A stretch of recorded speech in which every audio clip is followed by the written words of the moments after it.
नमस्कार साथीहरू। आदरणीय नेपाली दाजुभाइ तथा दिदीबहिनीहरू नमस्कार। म तपाईहरूको बीचमा सिधा स्पष्ट कुरा गर्न आएको छु।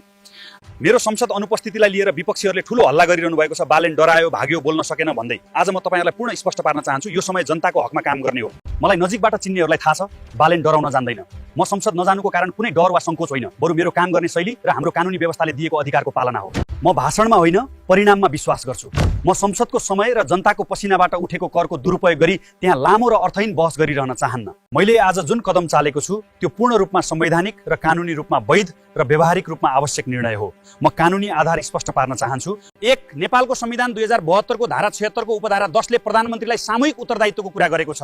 यसले मलाई हरेक दिन सदनमा गएर बोल्नुपर्छ भनेको छैन। 2. प्रतिनिधि सभा नियमावली 2079 को नियम 38 अनुसार नीति तथा कार्यक्रमको छलफलमा प्रधानमन्त्रीको अनुपस्थितिमा प्रधानमन्त्रीले तोकेको मन्त्रीले जवाफ दिन सक्नुहुन्छ।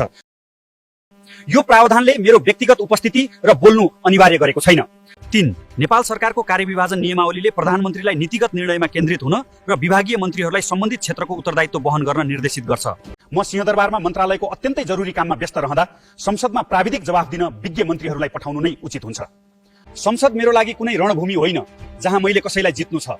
संसद एउटा थलो हो जहाँबाट कानुन बन्नुपर्छ। म त्यहाँ गएर पुराना राजनीतिक दलका नेताहरूको व्यक्तिगत गालीगलौज र होहल्लाको हिस्सा बन्न चाहन्न। मलाई जनताले संसदमा कुस्ती खेल्न होइन, देशको अवस्था बदल्न चुनेका हुन्।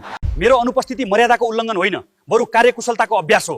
जबसम्म कानुनले मलाई संसदमा अनिवार्य रूपमा उभिन भन्दैन, तबसम्म म मेरो हरेक सेकेन्ड यो देशको विकास र सुधारमा खर्च गर्नेछु।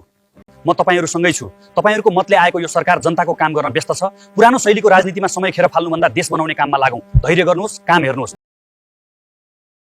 म संसदको सम्मान गर्छु, तर म कामलाई भाषण भन्दा माथि राख्छु। धन्यवाद। जय नेपाल, जय नेपाली जनता।